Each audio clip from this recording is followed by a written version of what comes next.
Hello! Hello! Ooh. Okay. Oh my god, I'm so excited. Yay! Okay, that's what we look like up there. Oh, although don't be bothered because it's a little bit lagging. Yeah, I can see that because we're not like waving right now. Yeah. Yes, there's you're right. I'm so excited about this. Because yeah, I mean, it's data sketches. Ooh, hi Jerry Moore. Hi Daniel Aguera. Hello. Thank you so much for joining us. I'm Shirley and this is Nadieh. And I'm really excited for this episode of Shirley Chats because we're data sketches. Yay! Yeah! That's us. Just in case you don't know what data sketches is, I have it on the screen for you to see. Yeah, this is us. We're back in the same geographic location. Mm-hmm. We were in Breton together 2 weeks ago. Yeah. It's not that long ago. No, it's great. But before then, we haven't seen each other since May, where we were in Berlin. Well, right, Berlin. Yes, we were in Berlin together. Yeah. And then. Openvis, New York before that, San Francisco before that. Oh yeah, that was a great month of like April and May. We were like together for like a month. We were a month and a half. I was in the US for 3.5 weeks. And then Europe also. Yeah, true. In Berlin. Yeah, true. And then we had that really fun Data Stories episode with Moritz. Right. Yes. And then we went out for like dinner afterwards at that little like tapas place, and then Moritz wanted to keep drinking. Yes. And the two of us are like, no, let us sleep. Yeah. Moritz was great. And we were just like, but the two of us by like midnight was like, no, need to sleep. Yeah. It was really fun. Jerry Moore. Okay, so we're just gonna, I'm gonna make the chat text a little bit bigger so we can see it. Mm-hmm. Yeah, so usually I say that I have 0 plans for my Shirley Chats, but like that's not quite true because I'll think through what I want to ask the guest, like just like a broad overarching like itinerary of things I want to ask the guest. Mm-hmm. But today when I say I have 0 plans, I mean absolutely 0 plans. I have not thought through what to say at all. All right. Because I feel like we know each other very well. Yes, so now we're going to ask things that we secretly already know from each other. So is that what we're going to do? I don't know. I'm hoping more that our audience will ask things of us. And until then, I guess we'll, I don't know, talk. How's your flight? Wonderful. Yeah, the people next to me, they got up like 10 times, of course. That was wonderful, but it was a good plane. Yeah, very interesting. No babies? No babies, no. I'm glad. Yeah, that's a good flight then. Yeah. Yeah, true. That's my judgment of what is a good flight. No babies. Yeah. Yeah, that's a good one. That's a fair one. No babies, not that much turbulence, not getting sick. But yeah. Yeah. No, just that like if I appear slow this at this moment, it's because for me it's like 2:30 in the night. Yeah, in the morning. In the morning. And I'm a morning person. So. Oh yeah. Oh wait, no. Yeah, we know because it says 2:41 a.m. Yeah, that's me. 5:41 p.m. for us. Yeah. So you should be sharpest. I am sharp. No, I'm never sharp. No time of the day am I sharp. Yeah, no, I had no mercy on Nadieh. Where I'm like, hey Nadieh, so, well, because we have all these meetings lined up for the upcoming week. Mm-hmm. We're like every single day we're going up to SF and we have like meetings like for like clients or like just like, well, we wanted to see Ian. If Ian's there, hi. Oh, I think Ian's flying back from somewhere today. Oh, that's People nice. are so busy these days. Flying everywhere. I know. So he might be at the airport. So he's probably not here. And so I was like, I don't think we're gonna have time to do like a stream except for today. Like right after you land. Oh, it's Robert. Hi, Robert. Thanks for joining from Australia. Oh. Ask us any questions that are appropriate. True. Yes. PG-13. Maybe just PG. Okay, yeah, I don't quite know in terms of questions how the difference between those two really works though. But I'm fine with that. Oh, and you told me that you were like listening to Words of Radiance. Yes. Audiobook, second time, so at least I know what's going to happen, but in preparation for their third book, Oathbringer. Yes. That's going to be great. I'm very excited. Yeah. I just finished on the way back from Tel Aviv. Right, yeah, you breezed through the second part. Do you know how I finished it so quickly? No, I don't know, skipping parts. No, I didn't skip any parts. I might have the night before my flight, and my flight was like 7:45 a.m. And the organizer for that conference was like, oh, like Israeli security, like you need to give yourself a lot of time. So like I got a cab for 4 a.m. and I got there at like 4:30 a.m. That's good. And it took me an hour, more than an hour, to get through like because I had to check in a bag, and then like I swear security was like 45 minutes, where there was only like 5-10 people in front of me, and for every one of us they like took out everything from our bags and like swiped it with that ion thing, and then like good thing. Ooh, thank you so much. Ooh, it's RJ. Hey RJ, thank you so much RJ for following. Robert asks, yes, thank you so much for bringing us back on topic. Right. Actual DataViz topics. Yes. When we're together, we don't talk about DataViz. No, we do that through chat. Yeah, actually, we slack enough where we talk about actual visualization stuff. Yes. So, have you been experimenting with semiotic? We actually were talking about this on the way over. Yeah, actually, I had to admit that due to the conferences of the last 2-3 weeks, I haven't had the time to pick something up next to my client work. But I've seen a lot of things about it. It seems very well received, and I'm very much looking forward to it. But you were talking about the mindset behind semiotic, which I kind of is good. Yeah, so the only thing I've done is read Elijah's write-up about his philosophy for semiotics, which I absolutely love and adore. And I've been wanting to use it for my next client project, which is something that we're working on together. Yay! I'm thinking of, you've done most of the data, actually you've done all of the data analysis, cleaning, prep, analysis, but then, but because you're hitting kind of like your hour peak, like your time peak. Wait, no, that's not time cap. Yeah.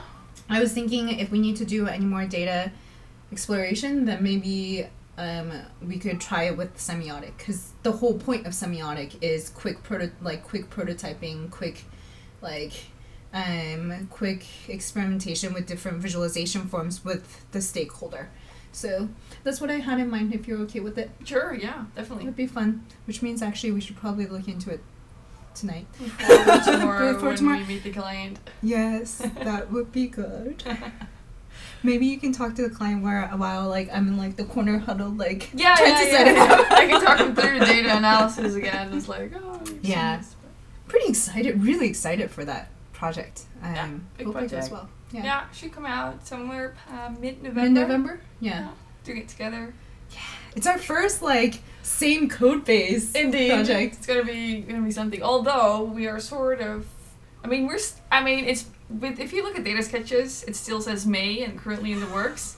It's mid-September, but we are really still working on data sketches. Yeah, wait. We are. Just to show people. Hold on. It is coming. So this is I know. Wait, no. I've shown this when I was talking to Elijah, which was back in June or July. And the reason why it's taking so long is because I've been slowly adding to this one story.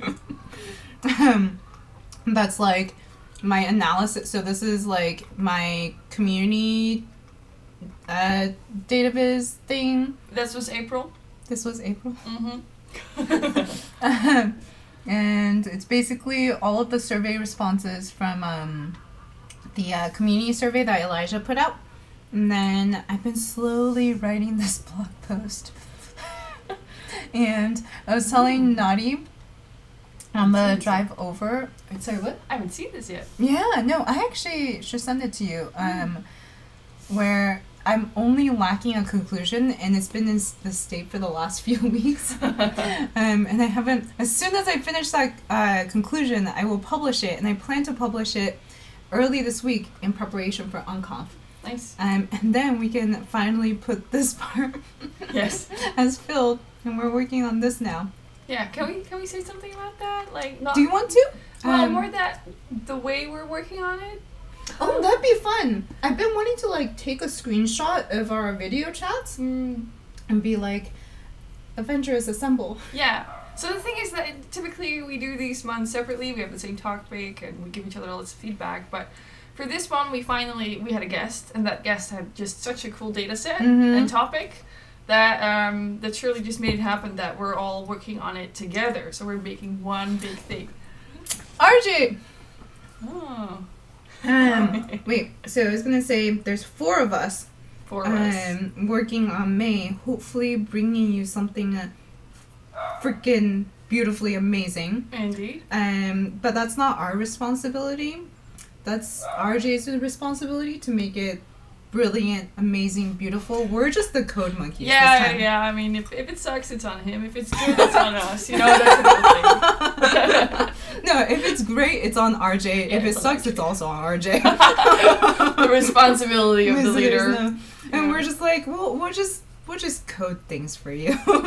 Okay, Robert asked, Nadieh, in your recent podcast, I noticed your quote-unquote office is quiet and very rural. Do you find yourself more productive in that space versus the busy cities you travel so often now? I wonder what made my office look very rural, though. Is it the fact that I have a bookcase behind me that's partly made out of tree stumps? It is? It is, actually. I just live in a quiet village. It has like 5,000 people. If I look out my window, I can see green, and I can see 2 windmills, and right now there are sheep and horses. I do like the quiet. Yeah, I'm very good at concentrating, but I do prefer quiet when I'm working. And so I never go into cafeterias or cafes. I don't think any of us go to cafeterias. I don't know why I said that. But cafes, I never go there to work, because for me, I have to go on a train first to actually get somewhere decent. But yeah, that works for me.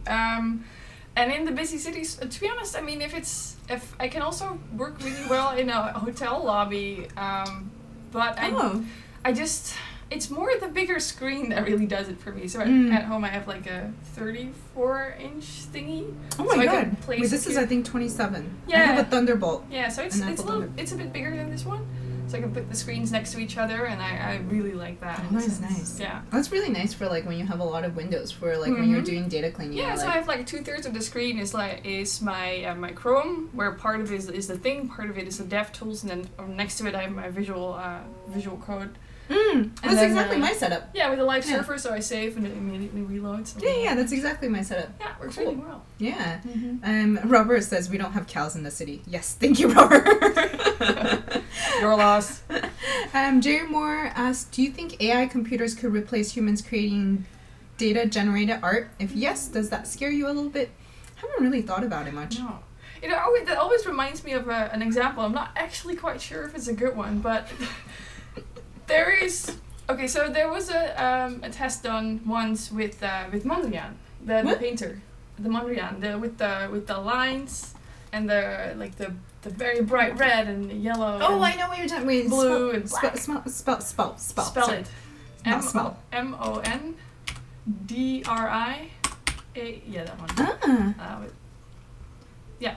Okay, so actually what they did is they had a computer generate. I mean, this is a computer. You could tell a computer how to sort of make these things in terms of rules, and then they put them in front of people and they told them, well, which of these do you think is an actual Mondrian?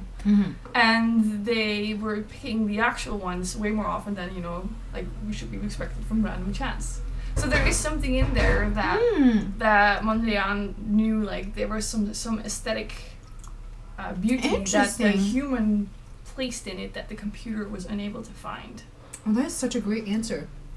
There's so much more of a thoughtful answer than I could have come up with. So I hope computers can get somewhere, but maybe that last touch. I always think that the best things happen when computers and humans combine. Yeah. It's either expert knowledge combined onto an algorithm, or, for example, a human tweaking an output, or... That is beautiful. I think I agree with that very much. The fact that there was a talk about how there was this guy, I think the person that invented the mouse or something, and he was saying how for him computers are always about augmenting human capability and not replacing human capability. And maybe it's just because I'm a human and not a robot, and I'm very like optimistic for myself rather than a robot, but I hope that the robot will augment instead of replacing. So in that case, in that sense, I guess I'm not too scared. No, it's not something that really sits in my mind, like... Yeah, I don't think about it. No. Although, I guess, like, the deep dream ones, maybe that's what Jerry Moore is, like, kind of referencing, the deep dream art that's been generated, but, like, I find those kind of disturbing rather yes, than... me too. I would not hang that on the wall. No. But yeah, that's a really good point, that there's, like, when there's a human touch, something about it is more emotionally provoking. Mm-hmm. That's a great answer. Oh, Jerry Moore says, I think there is soul in art. Yeah. Mm-hmm. Computers can't empathize yet. Great Hannah? Great Hannah? Yes, great Hannah, yeah. Yeah. How do you determine which chart to use while visualizing the data? Ooh. Tricky. That's a very broad question with a very broad answer. And the easiest answer is always, it depends. It depends. Yeah, it's never just one chart. Typically I sort of try and figure out like what is the goal of my visualization? What do I want people to learn when they look at this chart? What kind of information should they be able to get from it? And then I make with the data I make some very simple charts. So I make a few bar charts or a scatter plot or a line chart to just get a feeling for the data. And even though I'm also secretly sort of creating charts, it's not going to be the final one, but they give me insights into where the stories might be and how, and then it's something that sort of evolves in my mind, like with this goal in mind and what I'm seeing from my data exploration phase. I guess it sort of flows together, combined with having a bulk of my like horizon of charts available, like looking at what other people have done, and I have these Pinterest boards that I keep. Yeah, that sort of all of that sort of combines into ideas for what the chart might be. But I think that's a really great answer in the sense that like it depends is such a cheeky answer, but it's really just that like. For the two of us, I don't think we ever think of it as like when it's a quantitative data set, then that means a line chart, or like we never think of it that way. It's more like it's kind of it's what you're saying about when we find the interesting bits that we want to communicate and convey, what is the best way to do that? And that's something that comes from like if you just look at Nadieh's Pinterest that's open right now, like Nadieh pins so many different ideas and so many different like influences, and then having that in your mind and then kind of pulling from that and like putting them together, and then that's how you come up with what you do. I actually got a question recently on Twitter that was a really great question that I've been thinking about a lot that I haven't responded to. Okay. But I got it like yesterday, which is like the question was something along the lines of like, how do you be creative? With the kind of I guess the caveat being that person, because to me creativity isn't some like, you know, magical genius thing that's like only the person that like is born with it has creativity or something like that. For me, it's something more, I actually think of it more as practice, that like, yes. With years and years and years of practice, and like kind of just keeping doing what you're doing, then you start seeing the connections between all these different things to like put them together into that one piece that's like what people will say creative. And I feel like people will say that something is really creative because they see the final output, and they don't see all the work that went into it, the years of like kind of like struggling and failing that went into it. But that person that asked was like, I think, very cognizant of that, and that he was like, I understand there's like practice takes you all like practice to get your skills there. Yes. But then once you have the skills to implement the more creative things, how do you get to the creativity? Well, isn't it also like if you are developing the skills to be able to create these things, during that process, are you not having moments of creativity already to be creating these things and being exposed to different things that... I think so. But I think you have to be aware that you're doing that. I think maybe the difficult part is like if you're practicing and then like, you know, maybe you're going through all these different blocks and trying to figure out how people implement the force layout or the chord diagram or something. Maybe you are intrinsically, subconsciously having creative moments of like figuring out how it was implemented, but maybe you're not consciously thinking about it, so you don't think of yourself as creative. Maybe that's the active mindset you need to have. But then I've been thinking about like, what is that next step, right? Like what pushes you from being very skillful to being very creative, quote unquote, like quote unquote doing things that other people haven't quite thought of, or like making things that or taking something that's already there and giving it a different perspective. And I've been thinking about that, and I think it's kind of like what you touched on. And when I talked to Tony Chu a few episodes back, he was saying that like, because somebody asked him like, how are you so creative, or how do you come up with all of these different sorts of visualizations? And he talks about how he collects information. He collects, like, he goes on like this might not have been part of the episode, but like he goes and like scours Hacker News for like techniques of how to do things, and he like follows all of these different artists and like different like game developers and like animators, and like kind of just like, so he's like on the periphery, very aware of what other people are doing. Yes. Kind of like with your Pinterest board. And then when he needs to, his brain can connect all of that together. Yeah. And that's where the creativity happens. Yeah, true. I think for me, exactly, it's the same thing, that it's just something that I might have looked at quite recently, or that is sort of in the back of my mind, and I'm thinking about the problem that I have at hand, and then this thing sort of pops and is like, oh wait, isn't that interesting to use, or isn't that shape, or isn't that pattern something that I could play around with? It could be that if I remake the visualization 6 months later, it would look differently because I was inspired by different things right before that. Influenced by different things. Yeah. But there's always before I was more of a data scientist, and then you have, and before that an astronomer, so you have more formulas that have, 1 + 1 = 2, there is one right answer. And the more I started moving towards data science and now towards data viz, it's more and more of a subjective part. So the question of what is the best chart, I think, is a question you can never answer. Yeah, I think so.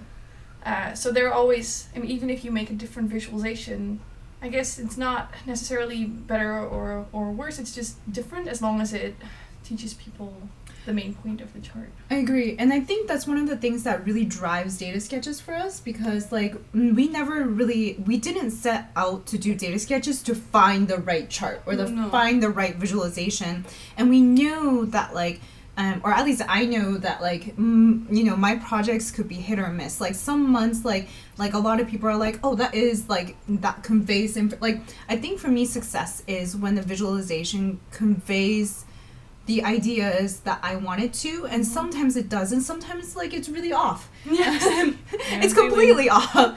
But that's okay, because like we tried it, and like I tried it, and like it is like, it's like a safe environment where you have a crazy idea and you just code it out and see if it works, and then some months it doesn't work that well. There's other times it's well received. You think, oh, okay, so that concept worked, maybe I can use that. And sometimes it's like well received, and I'm like, why? Like the film flowers one, like, to this day boggles my mind because, like... It's so beautiful. But, like, I didn't think of... Like, I'm just, like... I guess it's also, like, a work to... Like, how much of work I put into it versus... Oh, yeah. The non-existing correlation between how much work you put into it and how well it's received is just... It's frustrating. Yeah. Oh! Thank you so much for following. I think we're missing some. Great Hanan. I hope that's how you pronounce this. There are more questions. We went through a lot for that one. Okay. Daniel says, what do you recommend to a developer who wants to start with data visualization? Depends the magic word. And I second Daniel's question.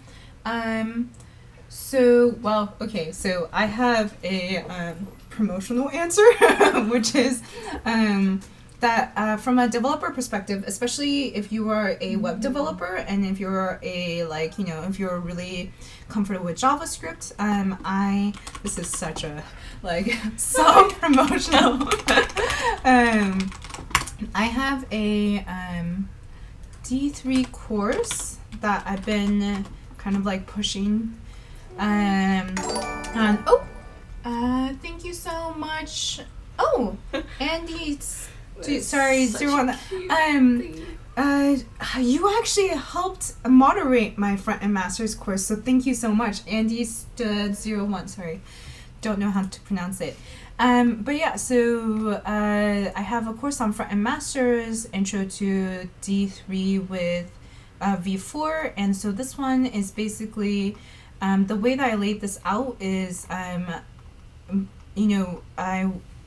basically how I would have loved to learn D3 when I was learning D3 like 5 years ago. Holy crap. And from there on, there's so many D3 examples, and then there are also books that you can read that like Nadieh has like a great list of books that I always recommend people to. Do you want to add to that? Wow. Yes. So what I think the best ways to get started is sort of a thing that we started talking about, and that's create lots of visualizations. So we've been doing visualization for a few years now, and my first visualizations were bar charts and line charts, and in R with ggplot, or even in R with plot, and then then with ggplot, and just started building. And I created I had a D3 radar chart plugin from somebody else that I saw that I wanted to tweak, and I started doing that, learned a little bit of D3 and learned more of D3, and a year later my knowledge had developed enough, and my feeling for what I liked in database had developed more, so I sort of made an update of that, and at some point I started combining graphs, so I started combining a bar chart, right? Yes, exactly. You can read it here as well. I just linked it. Combining charts into different things, and after like several years, I sort of got to the point where I was comfortable enough with visualization that I started building up my own charts instead of using them. Sorry. Some water? I choked. No, I choked on water. And it's all by creating more. It's really the thing that it's a muscle, and the more you train it, the better you get at it. And you can't expect to jumpstart running. It's so this is over here is what I did during astronomy. It's like whoa. Anyway, and this is what I did during my first years. I mean, these are the things I actually felt they were good enough to save. I've made so many more early things, and that's like how that slowly progresses until like data sketches stuff. So creating everything. Every time you create something, you'll learn something. And I actually. Now that you say that, I actually have like a very similar story where, so this is actually like some of my, earliest, so this is like a talk I did. This is some of my earliest work that like is not, like most of them are not even in my portfolio. Mm-hmm. And it's just like I think I started out at a big data company, and then I got put on their like apps team, and I was working on front end dev, and I kind of fell into D3 by accident, and that's why I like was saying like start with D3 because it doesn't. What? A motorcycle. Okay. It sounds like a very angry lawnmower in a way. Oh my god. Yeah. I'm in the suburbs, if you can tell. So not so rural to have cows, but definitely motorcycles. I hope you can hear me over that.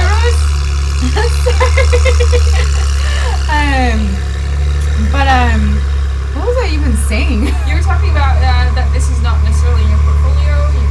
Oh yeah, thank you so much. Yeah, so it was kind of like, I kind of fell into D3 by accident, and that's why, like, I was saying, if you're a developer already, try out D3 because even though it doesn't really teach you kind of like the design aspect, like designing data visualizations, it at least gets you the technical skills of building the visualizations, or like, you know, playing around with different visualizations, and that way you can like slowly learn what makes good visualizations and what doesn't. And then so like for me, I just started doing like all of these side projects. So this is like 2013, like this was a year in, and then like just these are just things I did, like, and most people have not seen any of this because like it's just something like that I didn't think it was good. But like yes, that one. And have not released most of these. Oh, I did release this one. Yeah, and then this one. These were so actually, if you notice, like starting, that's like I started in 2012, D3, and I didn't start even like publishing my projects, my side projects, until like 2015. So this is the maybe like one of the first few that I like really publicly published.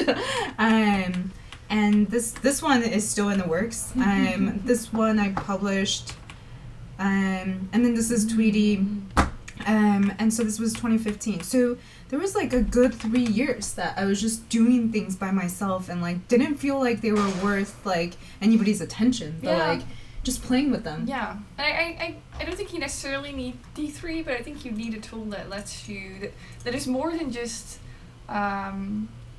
being able to, that you can,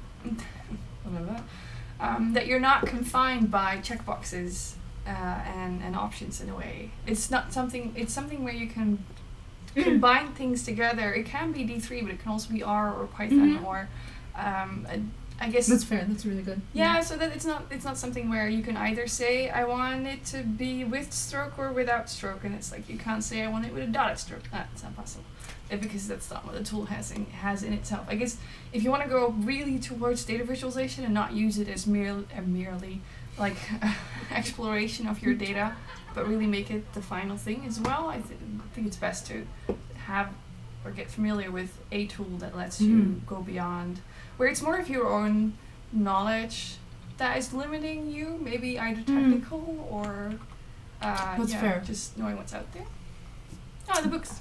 Oh yeah, knowing what's out there is such an important thing. Yeah.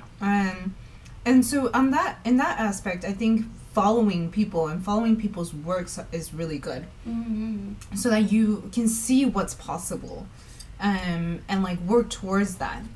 Yeah, definitely. So my favorite book is I have this website where I review the books that I've read. Oh, I'm gonna put that into the chat. My favorite one for people to start out with is The Functional Art by Alberto Cairo, because it has a little bit of everything. It has a little bit of figuring out your goals, a little bit of the psychology behind seeing, you know, when to use what, how to use colors, and the Gestalt laws. It has a little bit of actual the final visualization, like before and after, and also interviews with best practice. With best practices from practitioners. That I really enjoyed reading to see how everybody picks it up differently and which of those styles might fit you best. This one, the visual display of quantitative information, is just wonderful, but more medium. This one is information visualization, is really down into psychology of seeing, which I found really interesting, how our minds are like not really seeing reality. It's fun. But my favorite one, I guess, in terms of code, is interactive data visualization for the web. Oh wait, hold on, let me go get it. Yes. The second edition just came out, which is focusing on D3 version 4. But I still remember having this book with me. You can see I even underlined stuff. Yay! definitely second version, a lot thicker. But it really helped me get a handle of D3. I didn't know anything about HTML, CSS, and this book really doesn't assume you know anything about that. So it's a wonderful way to get started. Yeah, I actually... And Yes. I was gonna take a picture and like tweet it at Scott and be like, thank you again and congratulations. Wait, I should maybe like bookmark it? I don't know. Mm-hmm. Oh, there we go. And we're actually in it. Yay! We have a... There's so much self-promotion today, I'm sorry. But it's a really good book regardless. There are more things in there. Yeah. There is so much more content in there than just like these few pages of us. But if you do find us, then we'd be very flattered. Mm-hmm. Yeah. And Elijah, if you're listening, then you owe us a book. Oh, thank you, Andrew. We are quite a bit behind on questions. Do you follow any UX rules? Does that say enough? Not formally. Not formally, though. No, I guess not. I do enjoy reading about animation. I don't know. Sort of UX. I don't feel, but like I feel like my quote unquote education in terms of visualizations are like very piecemeal, like because like there's no such thing as like a visualization major or like there's starting to be visualization classes, which is really cool, like data visualization classes, but like because like for me it's so piecemeal, like I don't like I just pick up random things from like different people's like workshops I go to that I volunteer to TA and not really TA, and I just learn. I'm like kind of guilty of that. And then so in that sense I don't think I really went to any workshops about UX, so no. Not any formal ones. What does a typical day look like when you are working, like your day-to-day tasks? Do you want to? Yeah, sure. I've read what other people are doing and I try to follow that, but eventually I fall back into my own pattern. So I get up at about 7:15. Which is, by the way, like Nadieh's pattern is like super productive. Yes. It depends if I'm distracted by like a good book. Yeah. So typically I get up at 7:15. I'm at my desk at 8:15, and then I typically yes. And then I do like my email. So because I'm in Europe and I have like 80% of my clients is in the US, I typically get emails and I can answer that in the morning. That takes me about an hour, somewhere between an hour or 3 hours if it's like heavy administrative stuff. After that, I write down which clients I want to work on. For that, I have like a little note, because like an actual note, because I so love being able to actually scratch it out. It's not the same as just tapping a thing on your phone. But anyway, I write down which clients I want to work on, what exactly I want to do, and then I pick one of the things. Sometimes it's driven by which ones I really need to get back on, or maybe I have a call. I work on that for a few hours. And what I like most is that in the end of the day, I switch that off with another client. So I do like 3 hours on one client and 3 hours on another client. But it sort of depends. Sometimes I'm so into it that I just do 6 hours on one client. But yeah, it's like administration at the start, then a client, then maybe around lunch a little bit of administration, then another client. And then in the evenings, it's time for learning conference talks, creating conference talks, arranging flights for conference talks, or just doing personal projects like data sketches. It's so what's the word? Disciplined. Yeah. Taylor and I were talking about I wonder how Nadieh works. Like it's so that's actually a really great question, because I've been wondering how you work too. So that was great to know. I'm very curious about your day.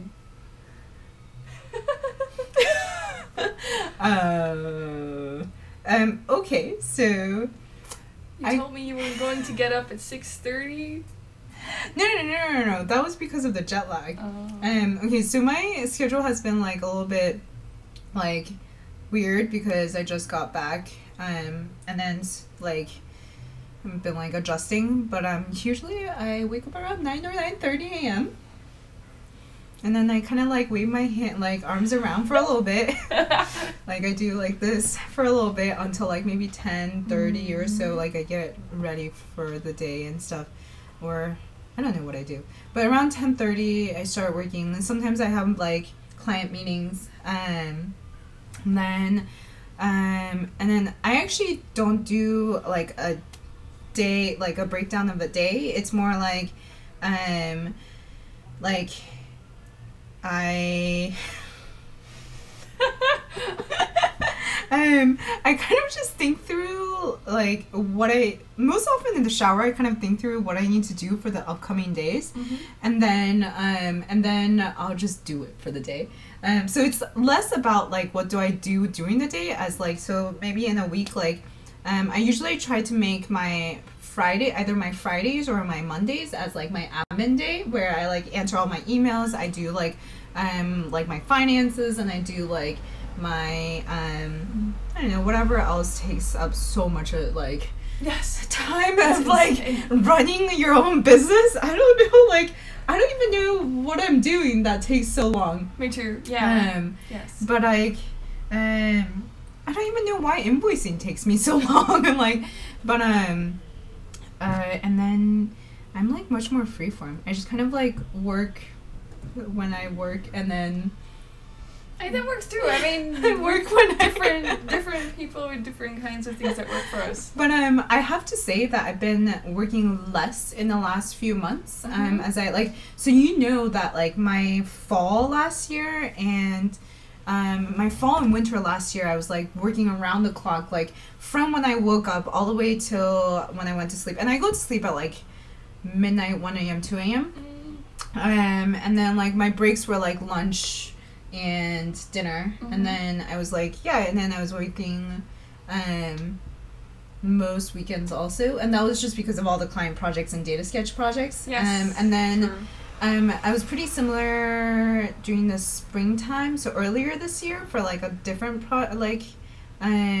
different client project. And then in the summertime, I've been like taking it a lot easier. I've been trying to figure out like my schedule for like how to make it more sustainable, so I don't burn out. And so the kind of right now, I'm realizing that I think my max that I can do per day on a client is 5 to 6 hours. And that could be that's probably spread out over like maybe 7 hours of the day or something, because like I like get up and I stretch and like and then I'll work on like my side projects and stuff, like personal projects, like afterwards during the nighttime. I've been taking it a lot easier, where in the nighttime I hang out with Alex, my boyfriend, and we go rock climbing. So I'm trying to like figure out the schedule that's like more relaxed, still makes me enough for me to afford rent in the Bay Area and eat, but trying to do, I think, 2 to 4 client days in a week. And then also trying to, right now, doing things like this, doing the live codes. August, I like spent a long time on my React D3 talk. Makes sense. Going on vacation. That is a very good reason, yes. I never give up vacations. They are so important to me. No, I am so glad you go on vacations, because I'm like, sometimes I'm like, Nadieh, like, please. No, I have one lined up in a month. What I also do actually is so in terms of how many hours I have to sell, I always sell 25 max. Sometimes something per week. Yes, per week. And I try and I have the next weeks in like a Google sheet, thinking like, oh, okay, so this week it'll be about this many hours for that client or for that client. That never works out that way, but at the end of the week I do tally up how many hours I made for each client, so that I can get a sense of how I'm standing, and I update the next weeks to see if I'm, for example, behind because I had to wait for some clients, so maybe then if I want to take on another project, I'll have to wait. So I get a sense of when I can do what. But that's good. What I have been, I've been doing freelancing now for 11 weeks, and the average number of like hours I've been able to write in a way is 24 per week, and I thought like, I'll go over the 25 easily, but it's indeed insane how much administration, but also the traveling with the conferences that you sort of the time that you lose that you cannot actually work on a plane. Like when you're on the plane and then or even just like traveling. Yeah, like traveling from the airport or like and then it's kind of also like I'm very attached to my setup like here, and then I have my setup out there also, so like I kind of lose productivity when I'm like at a place that I'm new to also. So wait, where we RJ says, as knowledge, wait, this is a quote, I think. By Playfair. By Playfair, 1766. What? As knowledge increases amongst mankind and transactions multiply, it becomes more and more desirable to abbreviate and facilitate the modes of conveying information from one person to another and from one individual to the many. I see. The reason why he thought we needed charts. They're desirable to abbreviate and facilitate the modes of conveying information. Cool. That's very nicely spoken. How do you get the data? Oh, yeah. We never get that question. What? How do you get the data? We never get that question. And what tools do you guys to analyze it before visualizing it? So that's great. You should answer that one. How do you get the data? Well, there's like, I don't know how many ways to get data. It's typically from online though, or it's manually done. So, for example, for the Lord of the Rings, I found a data set online. It's always a GitHub repo about the words spoken in the Lord of the Rings, but I needed location information, so I knew like how many words each character spoke at each scene, but there was no location information in it, so I took the scripts, online scripts, together with what I remembered from it and manually added locations to that. But other times I found satellite imagery information on like some government US kind of institution, whatever. I found Dragon Ball Z fights on the Dragon Ball Wikia page. Made a visualization about my vacation, so that's completely manual. Well, the Olympics was based on data that The Guardian released for 2 articles that they made. Again, adding on manual stuff because I needed to add 2016 manually. So it's typically you need to know what you're looking for. It needs to be a little bit concrete, so not too vague, not like books, data on books.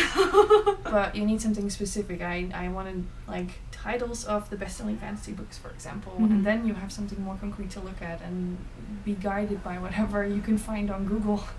Yes. And we had our data sketches talk. There was a whole section kind of if you're interested on where to get data, but I think the only thing I would add is APIs. I use a lot of APIs. Yes. Sure. So like Twitter APIs, Instagram APIs, YouTube APIs, and so in that sense, adding on with always have a curiosity of what you want to, what data you want to get, and basically have a curiosity. And then go figure out what's the data you need to answer that curiosity, and whether that's online. And you can usually like there's some sort of like Node or R script or like packages that will help you get that data or clean that data or prep that data or go get it manually. So like every single one of the things that you listed, it was like, I mean, those were for data sketches, so we like came up with a topic, but we always come up with a topic that the both of us are excited about and have an angle. So like for your Dragon Ball Z, that was like you were curious about all the fights in it, and that's why you went to go get that data. The royal constellations I always love. That's like you were like how incestuous is the European royal families, and like that's how you went to get the data. And so it's kind of like just look at the world around you, and like if you tell me of any topic, usually I can think of something that's interesting that you can go and explore. So I think that's actually the biggest advice. And then in terms of tools, tools. I use a lot of Node. And then Nadieh uses a lot of R. Yes, R packages. Yeah. Because that's it. Sometimes a little bit of Excel to prep things that you think a script will take ages to, like, scripting it out is just too long and it's just a one-off anyway. Yeah. But otherwise, R. Yeah. Yeah. Let's see.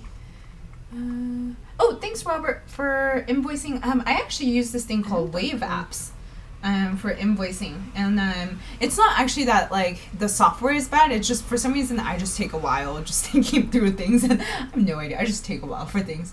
I have a Dutch thing, like Dutch laws. That's fair. And Andrew says, how do you estimate how long a project would take? Always too short. Based on experience, and then people say doubling it, but I never do that though. I write down the steps, like, does this one involve a design? It typically does though, but do I have to create it, and does it need to have an interactive part or a static part? So I write down those things and I write the number of hours I think it'll take. But that is very difficult if you know nothing about the data or you don't even know what your design is going to be. So it's typically just, okay, so my last few projects I spent around this many hours on that part. So I'll just, average it to this for this upcoming project. Because I use Toggle to track exactly what I'm working on for which client, and I sort of have these tags to figure out if I'm working on data, or if I'm working on code or design and these kinds of stuff, so that helps me at the end of a project. I can see how long certain things took me, and I typically base it off of that and the feeling I get, like this project feels similar to that one. That is still sometimes way off. For example, the project we're going to work on together, I was way off on the data analysis part. But other times it's good, and I guess it's sort of a thing that I hope will keep on getting better. Yeah. But it's difficult because, so the way I think about it is usually I can estimate the best when it's just pure implementation for myself, because my strength is implementation, is the coding part. And so for most visualizations, I've been doing it long enough that, like, very few things that a client will ask me is novel enough that I don't know how to do it. Okay. And so in that sense, like, if the client comes to me and is like, here's the mocks, here's the interactivity we want, and we just need you to do it, that is my most accurate in terms of how long I estimate what I need. Although even then, the thing that runs long is when the client sees it and then has more feedback and wants like things that they weren't. Yeah, like, so when they start adding things, it takes a little bit longer. And I learned a lesson from, like, a previous client where, like, now I think I'm gonna limit it to 2 or 3 feedback loops. But there was one that, like, great client, like, super ready and quick with the data, but like, we just went on and on in this, like, feedback cycle where, like, I think, like, it went on for 7 or 8 times. And then it, like, and yeah, it just completely went on. But if it's coding, I can like estimate really well, because when I had a full-time job, the whole Jira thing and sprints thing meant that I had to, like, constantly be estimating how long it takes me to code. What I'm not as good at is, like, when the design and data exploration part gets added, that part I'm not great at, because sometimes I can, like, be spinning my wheels. Like the Google one, you know how long it took for me to find something interesting out of that, like, data, in the sense that the data was so huge, like, I couldn't find your angle. Yeah, I couldn't find my angle. It was like travel data set, and it's basically every travel related search, Google search that people around the world made since 2004. Yeah, that's pretty bad. And I was like, why did I do this to myself? And that, I think I was, like, spinning my wheels for, like, a month and a half trying to find my angle. And then once I found my angle, the, like, actual implementation was, like, maybe 2 weeks. but thankfully, Alberto and Simon were completely generously patient. But so the data exploration is, I'm really weak at that.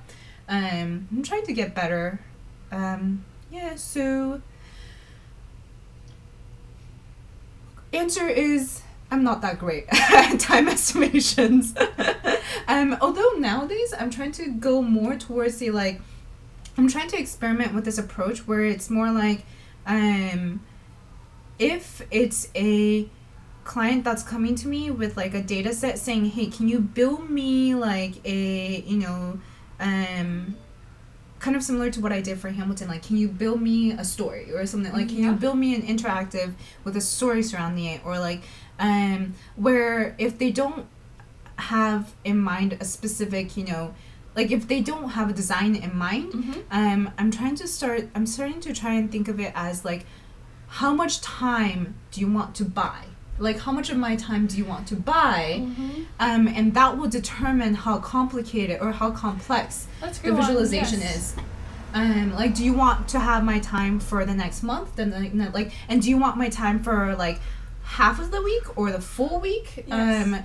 And then do you want it month, 2 months, 3 months? And that will determine like if I give you a one big interactive, or if I give you a big interactive with like a whole story and smaller subsets of the interactive, like, you know, or like, do you want multiple interactives?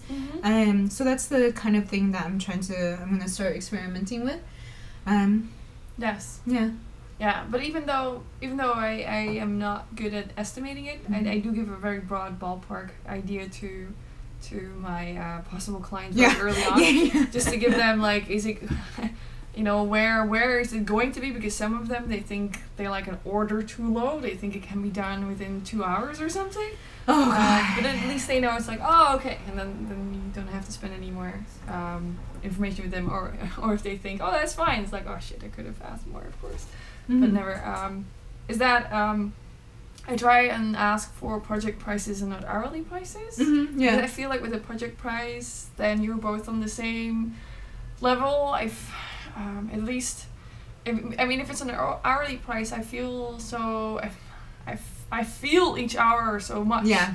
Because it's going to take more of their money in a way, and they don't want you to spend too many hours on it. But you're like, maybe you think that, I wouldn't mind spending a little bit more hours on it. And with the project price, you both know what you're going to get at the end. And it's better for you to figure out, oh, okay, so maybe I'm a bit over now. Let's see if I can pick it up a little bit better and finish it off without losing too many hours. And sometimes you're lucky and you do it within the sort of hourly equivalent.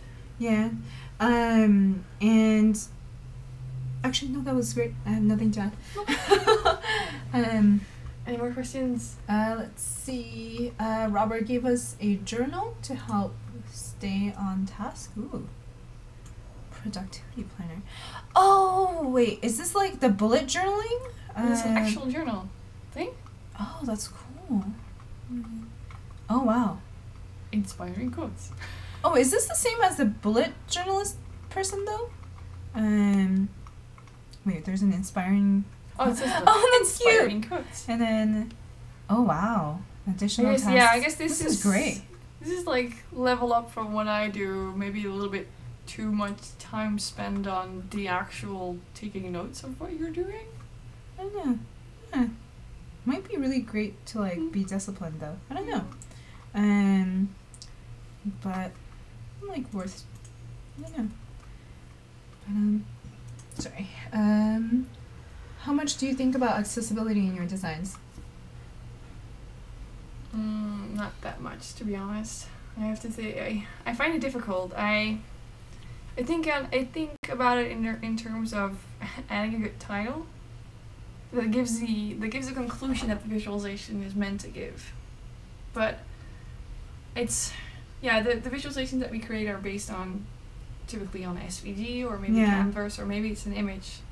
And for people that can, I guess, at least in the visual department, it's important that they sort of understand, okay, so this is what you would learn from this, and maybe you cannot see the trends the way a person that can see the screen very well might see it. But I still haven't figured out a way to make it more accessible than just adding a good title. Yeah, and you're actually really great with like, so for example, not as much within our visualizations, but like in our data sketches write-ups, I noticed that for every single one of your images, you have like the helper text, the alt, or the alt, and so that way, like, I know that probably really helps for like if someone wants to know the description of what the images is. For me, I find it completely hard because, well, first of all, the bigger concern for, like, I feel like my priorities are one, making the visualization, because like the data exploration and design part is hard enough for me that like that takes up so much of my time. So thinking about it from like a perspective of a client project rather than a personal project, but even with like personal projects with data sketches, we try to time box it within like a month, so we don't give ourselves that much time. Yeah. But for client projects with like a time constraint, my first concern is to just get a design for the visualization. My second concern is like mobile. And then like by the time I figured that out, like sometimes I don't even have time to figure that out. And then there's accessibility. So it's like, unfortunately, like I realize that it's really important, but like the very nature of visualization is that it's visual. It's visual, so yeah. I have no good answer. No, me neither. I'm sorry. Beardface says, my wife makes her own bullet journals and really enjoys it. Yeah, no, I have a friend that like makes her own bullet journal and like she like really loves that process. What do you enjoy? Daniel says, what do you enjoy the most about your work? I sometimes compare it to baking. So I love it. Wait, I want to hear this. Also, just to point out, it's 6:40, and we should probably be wrapping up soon. So probably after these few, we'll probably go. So what I think what I enjoy is that you have these very base ingredients, and here it's just code typically in a way, and you have data, and you put them together, and out comes, maybe not if I do it, but if some people do it, out comes like a wonderful, wonderful cake that you. Wait, you're talking about baking, right? Because like with the visualization. Okay, in the visualization you do beautiful stuff. So you're saying that cakes, sometimes the big cakes you bake aren't that great. What? They're okay. Ish. Some of them are. But at least it's the idea of having these very base ingredients and combining them together, and then suddenly like having the 1 + 1 = 3 kind of feeling that you're building up something where nothing existed before, and it's turned into something. And I really enjoy just watching that as it progresses, you have an idea in your head, you're following the design that you're making, and it's becoming more and more of that design. You make a silly bug, and suddenly that looks better than what you had in your mind. You keep it in. It's these kind of this kind of, it's the best that I can have, and it's not something weird in that sense. It's just being challenged, but not so much that you spend 2 hours on Stack Overflow trying to figure it out, but having these continuous tasks that challenge you intellectually to create something, and making baby steps into getting there until you finally have this product that you can be proud of, that is conveying information in a way that you think is also engaging. So the whole thing. Yeah. Yeah. Everything's bleeping. Oh, sorry, that's Alex. Oh. We're supposed to meet Alex and Micah for dinner. In San Mateo. But so we actually should get going soon. But that I think was Alex again. So I'm too high again. No. Nadieh is too tall for the screen. But I guess for me it's kind of like a little bit of what you were saying. But I guess yeah, I completely agree with the making part. Being able to see something appear that I know that I made, that's really, really gratifying. But and that really comes from the fact that when I was in college, I thought I was going to do finance and investment banking, and then like that's a service sector. So like, it's kind of just I produce Excel spreadsheets, and like that's not something that I was building and making, right? It's always kind of, it's a service sector. So like when I found coding and when I found all the things that I could make on the screen with coding, that was such a great moment. And in that same sense, like, one of the things I wanted to do when I quit full-time was I actually wanted to try and figure out what I could do in the 3D. Like, I'm always fascinated with, like, what can I do with my hands? But I haven't had the time to, because data sketches. And then the other thing for me is, like, specifically, even, like, the reason why I love visualizations is because it combines art and coding. And I did art for 14 years of my life, like, amateur-ishly. But even within that, the part that's, like, the most fun for me is figuring out the insights. The figuring out, like, looking into, I especially love relational data. I love when I can, like, find something that's about, like, human behavior. Or, like, you know, like, So, when I find something in the data that I otherwise wouldn't have known, that's the happiest moments for me. Like when I was doing that Hamilton thing, it was about finding out about like learning about Eliza and beard fade. Thank you so much for following.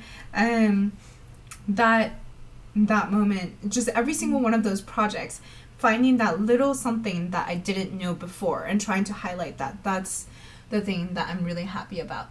And Robert says, ask differently, do you find your clients putting accessibility constraints on your work? Never. Nope. Unfortunately.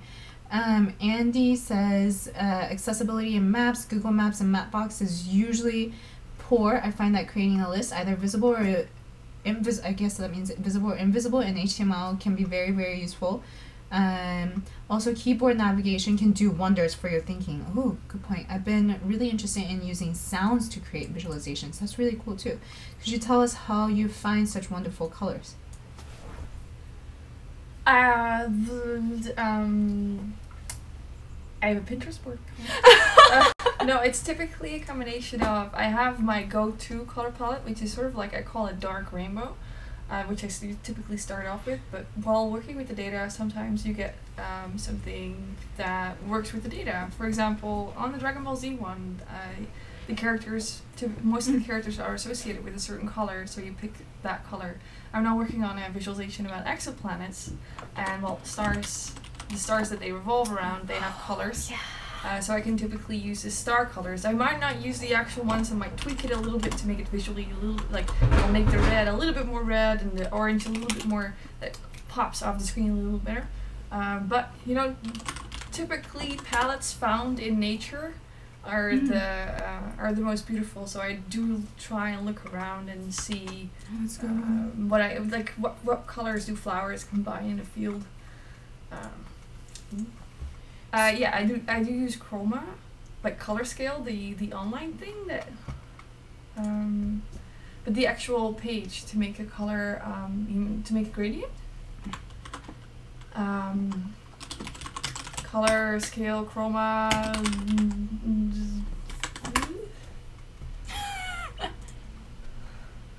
don't actually know.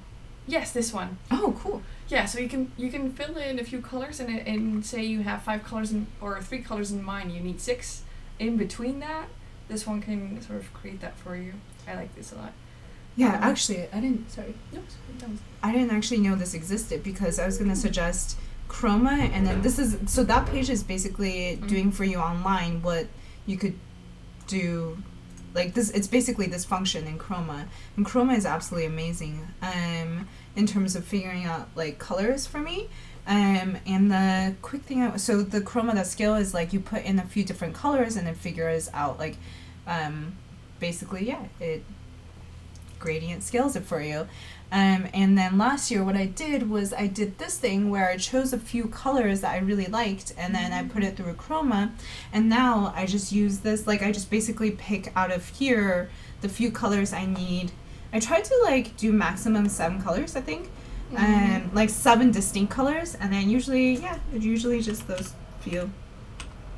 And that one. And then my secret color scale that you can see here and here. Yeah, I love your color scale. I think it's best in this one. The legend probably shows it. This is my dark rainbow. Yeah, no, that is so beautiful. My default color scale. Okay. Last one. What do you think about Kate's? What do you think about starting a personal side project versus what if I just spent time on that one work thing I've been wanting to do? What are you most enthusiastic about? Well, okay, so I have an answer, which is at my previous job, like for my first year, I like dedicated a lot of my life to it because I was really excited about the project and the product that we were working on. I literally worked on it like nights and weekends on top of, and that was great because I learned a lot. But what that experience taught me is that, how do I put this? If my most valuable asset is time, then I should be spending that time on myself. As in, I should always be prioritizing things that will be better for me, that will advance me instead of advance my own dreams instead of advancing somebody else's dreams. And advancing somebody else's dreams is great if it aligns with your own dreams. But for me, yes, Andrew puts it really well. If work means for somebody else, something to consider is that you can't necessarily take that career capital with you. If you work on side projects, then you're building your brand, not the company's. That's precisely it. That's what I realized like 1 year into that job, which is, why am I spending so much of my own time, the most valuable thing I have, to work on somebody else's dream that will never be credited back to me, when I could be working on my own dream? And the caveat is, if that somebody else's dream aligns with your dream, that's great, and work on that somebody else's dream. But for me, their dream wasn't the same as my dream, and when I realized that, then I realized that my time and priority should be, I will do a good job for that person's dream because they are basically buying my time. But at the end of the day, I should be spending as much of my time and energy on myself as I can. That sounds very self-centered. No, it's your free time. I mean, you have work, and work is so many hours, and they shouldn't say that you should be working more than that many hours. I mean, when I was a consultant, it was like, oh, you get paid for 40, but we know you're going to do at least 50. And yeah, it's like everybody sort of knows that's going to happen, but that doesn't make it okay. No. It shouldn't be that way. And that's why I started, and after that year, I tried to put a lot more of my time onto my side projects. And that's why it made sense when I quit that full-time job to work on freelancing so that I can work on my own portfolio and, like what Andrew said, work on my own brand. Because my own dream is to do things that I find interesting and that I'm happy about. Yeah. And for that, I need my own brand to be well established. Yeah. So yeah, I guess, wow, that went for a lot longer than we were intending, and we're kind of late to dinner. But thank you so much, everybody, for joining. I had a really great time answering questions, and then thank you for letting me answer questions with you, because I actually don't get to do that usually. Really? Yeah, well, because it's all about the guests, right? Right. Okay, so I was sort of left behind. I'm not like an actual No. Yeah, apparently not. The myth that the legend buster. Thank you so much for following. Right. Sorry. No, but I had a lot more fun. I had a lot of fun. Yes. I'm glad. Yay. Thank you so much. Bye-bye. Bye.